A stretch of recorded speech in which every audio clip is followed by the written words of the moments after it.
Australia में population बढ़ने के जिम्मेदार सिर्फ इमिग्रेंट्स ही नहीं है। आज मैं इस पर्सपेक्टिव की बात करूंगा। जैसे ही ऑस्ट्रेलियन ब्यूरो ऑफ स्टैटिस्टिक्स ने एक डेटा छापा और उन्होंने ये कहा कि ऑस्ट्रेलिया की जो पॉपुलेशन है वो तकरीबन 6,69,000 बढ़ गई है, तो सारे जो गुरुज थे या कारीगर से उन्होंने शोर मचाना शुरू कर दिया। ये सब नेट माइग्रेशन की वजह से है, इस वजह से वो इमिग्रेशन के पीछे पड़ गए। लेकिन क्या यही एक जिम्मेदार है इस चीज को बढ़ाने में या कम करने में? इसको समझते हैं। किसी भी मुल्क के अंदर आबादी के लिए 3 फैक्टर्स ऐसे हैं जिनको देखा जाता है जो आबादी को कम या ज्यादा करने में अपना किरदार अदा करते हैं। 1 इमिग्रेशन, 2 बर्थ, 3 डेथ।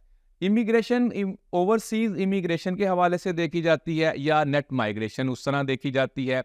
डेथ या बर्थ का जो डिफरेंस है इसको नेचुरल इंक्रीज या डिक्रीज कहते हैं।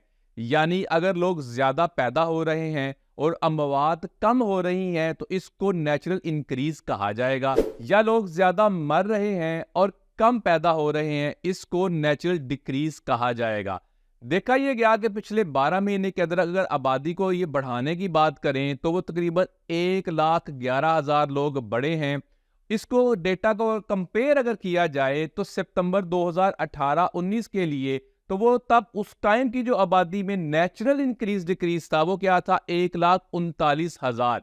यानी कि ये जो 1,11,000 या 1,39,000 का नेचुरल इंक्रीज डिक्रीज है उस 20% का इसमें फर्क आता है।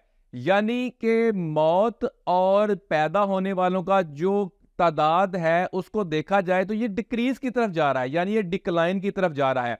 जो इमिग्रेंट्स है सिर्फ यही जिम्मेदार नहीं है ऑस्ट्रेलिया के अंदर इमिग्रेशन को या अब पॉपुलेशन को बढ़ाने के। अगर देखा जाए तो ऑस्ट्रेलिया के अंदर जो बर्थ रेट है, ये फर्टिलिटी रेट है, वो कम होता जा रहा है और अमवात ज्यादा हो रही हैं। इस वजह से भी आबादी के ऊपर फर्क पड़ रहा है। अगर सिर्फ इमिग्रेशन ना होती तो न्यू साउथ वेल्स और तस्मानिया जो है वो डीपॉपुलेटेड होते, यानी इनकी आबादी में बहुत बड़ा डेंट पड़ चुका होता अगर इमिग्रेंट्स ना आए होते। Research published by the Lancet shows this century will be dominated by a collapse in fertility rate across much of the world, canvassing to 204 nations. The research found fertility rates are steadily falling, with more than half of all nations already below replacement level 2.1. Lancet की research के मुताबिक पूरी दुनिया के अंदर fertility rate कम हो रहा है और ये पहले ही रिप्लेसमेंट लेवल से कम है, यानी 2.1% जो है रिप्लेसमेंट लेवल से कम है।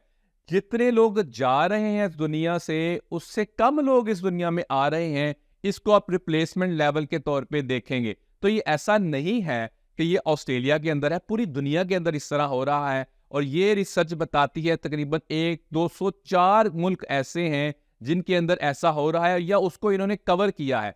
ये फर्टिलिटी रेट जो है ये ज्यादातर देखा ये गया कि सब सहारन कंट्रीज के अंदर ज्यादा है, यानी कि मरने वालों की तादाद कम है पैदा होने वाली तादाद के निस्बत से। Despite Australia being one of a handful of countries putting in place so-called pro-natal policies such as paid parental leave and expanded childcare to urgently try to address the problem.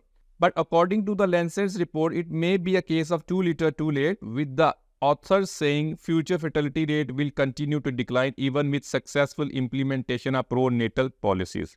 हालांकि ऑस्ट्रेलिया उन ममालिक में शामिल है जो pro natal policies के साथ चल रहा है, यानी ये क्या करते हैं, जब बच्चा पैदा होता है उसको चाइल्ड केयर भी देते हैं, पेरेंटल लीव भी देते हैं पेरेंट्स को। लेकिन फिर भी इस वजह से अगर देखा जाए तो फर्टिलिटी रेट कम है, यानी पैदा होने वाले की तादाद ऑस्ट्रेलिया के अंदर मरने वालों की तादाद से कम है। इकोनॉमिस्ट का ये कहना है कि दुनिया के अंदर 2 बड़ी थ्रेट्स हैं जो कि दुनिया की इकोनॉमी को हैं। एक, पहले नंबर पे क्लाइमेट चेंज है और दूसरे नंबर पे चाइना की डीपॉपुलेशन। इस फिनोमिना को भी समझे। Due to its now abundant one child policy which was in place for almost 4 decades, China's population is starting to decline dramatically. By some estimates, it could drop by as many as 500 million people over the next 50 to 60 years. No country has ever experienced such a dramatic or rapid depopulation. The closest analogy is the Black Death that swept through Europe in 14th century, killing between a third and a half of the continent's population. Experts का ये कहना है कि China का आने वाले 50 और 60 साल के अंदर जो डीपॉपुलेशन होने जा रही है वो तकरीबन आधा अरब या हाफ अ बिलियन 500 मिलियन के बराबर है। ये बहुत बड़ी तादाद है। इसको अगर सिमिलैरिटी में देखा जाए तो ब्लैक डेथ को देखा गया यूरोप की 14th सेंचुरी में, ऐसा हुआ था जिसमें उस कॉन्टिनेंट यूरोप कॉन्टिनेंट के अंदर बहुत बड़ी तादाद से पॉपुलेशन की डीपॉपुलेशन हो गई थी, लोग मर गए थे।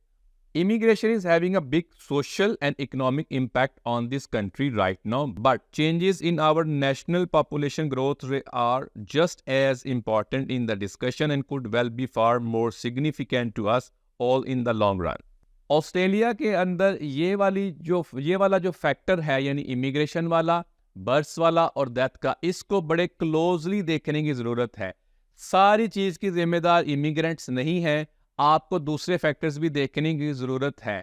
अब अगर इसी को एनालाइज किया जाए तो यही गवर्नमेंट आगे चल के इन फैक्टर्स को भी हाईलाइट करेगी। अभी शायद आगे चल के कोई इलेक्शन ईयर है तो उसको डेटा उसके लिए कलेक्ट करने के लिए चीज़ों को ऊपर नीचे कर रहे हैं, लेकिन अल्टीमेटली इमिग्रेशन के ऊपर इनको रिविजिट करना होगा और डेथ और बर्थ के ऊपर भी इनको रिविजिट करना होगा। Follow for more. Thank you.